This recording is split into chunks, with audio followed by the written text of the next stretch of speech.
So thank you very much for the invitation to present today, and I would like to share a perspective of open innovation for transforming Earth observation science into climate action for impact.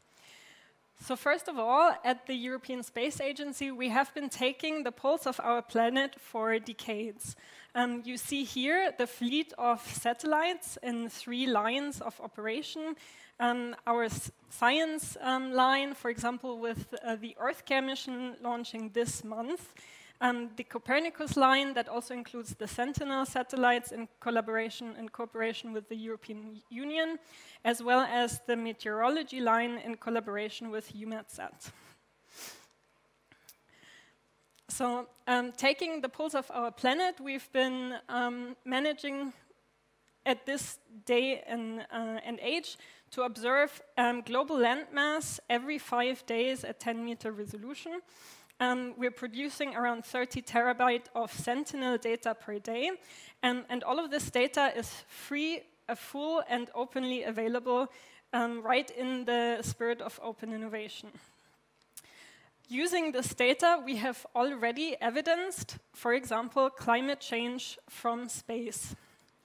But we also know that while space has played a significant role in evidencing climate change, that the strategic and societal potential of using space, for example, for green transition, and green transition applications has not yet been reached. For example, in applications and questions of the energy transition, in applications and questions of the mobility transition, of net zero cities, of carbon accounting, for example, and other adoption mission policies. So we at ESA are in the formation process of a new initiative called the Space for Green Future Accelerator, which has as its core the mission to accelerate the use of space in green transition processes in downstream industries and also in new industrial sectors. So Space for Green Future, for us, is not a new ESA program. It is a co-governed and independent non-profit partnership of green transition actors, including governments, sectorial multipliers, industry, multilateral institutions, civil society groups, as well as end users and citizens.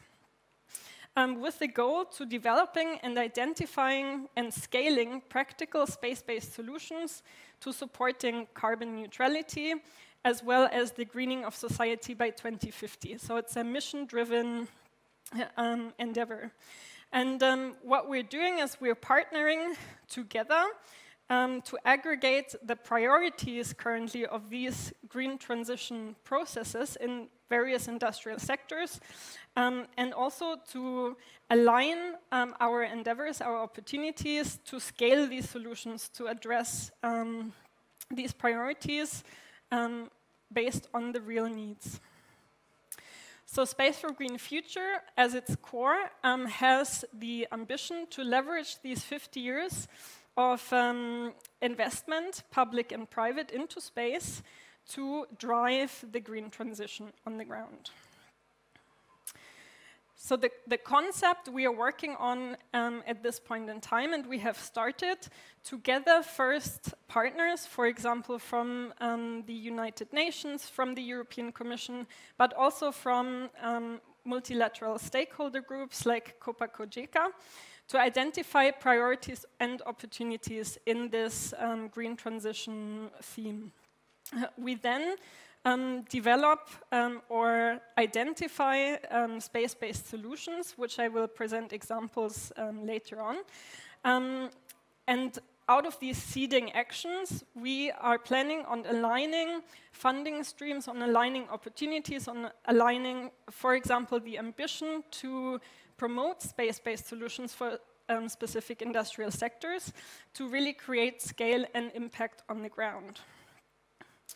So the 3 opportunities, but also challenges we are facing in this endeavor of Space for Green Future is, first of all, that we have to work with different levels, being government, being it industry, being it NGOs. So we're really looking for a framework that allows us to be non-for-profit, independent, co-governed between the partners, as well as mission and user-driven. So going from the technology side really to the impact on the ground. And we are imagining this to be a framework such as an association or a foundation that is super light, effective, flexible, efficient, also in its legal and what we called before paperwork process. The second opportunity, but also challenge we see currently in developing the seed actions is that we have discussed before, space is not a siloed endeavor anymore. Space now within the space industry is multi-mission driven, often in the applications area. It is multimodal data that we see in real-world applications, and it is also a combination of processing methods of sensors in space, but also on the ground. I brought an example here, the BAI project, one of many examples that has its goal to develop a multimodal machine learning approach to estimate, for example, building energy performance and retrofitting potential from both street level and also Earth observation imagery. Of course, also using, for example, building footprints or energy data sets that have been provided by the energy generating industry. So in the third opportunity we see on the scaling side, I brought an example, the Green Transition Information Factory, which was a demonstrator that was both seeded by the Austrian Ministry as well as the European Space Agency to really demonstrate new space-based green transition capabilities in support for both industry as well as citizens. Space for Green Future and the Green Transition Information Factories are still operational. They have now been entirely handed over to Austria. And you can see the first demonstrators under gtif.esa.int. So to conclude, for us, the green transition really requires open collaboration between all layers to be able to streamline funding, technology development, but also impact on the ground. And we still think that we have the obligation to act now, given the current political climate, also with the European Green Deal here in Europe. And most of all, we have the moral imperative to leverage these existing 50 years of space technology and public funding, as well as private investment, to address these challenges such as climate change. So with this, I say thank you. And if you want to know more, the vision of Space for Green Future can be found at vision.esa.int. You're also free to write me an email, for example, if you're interested in partnering with the Space for Green Future.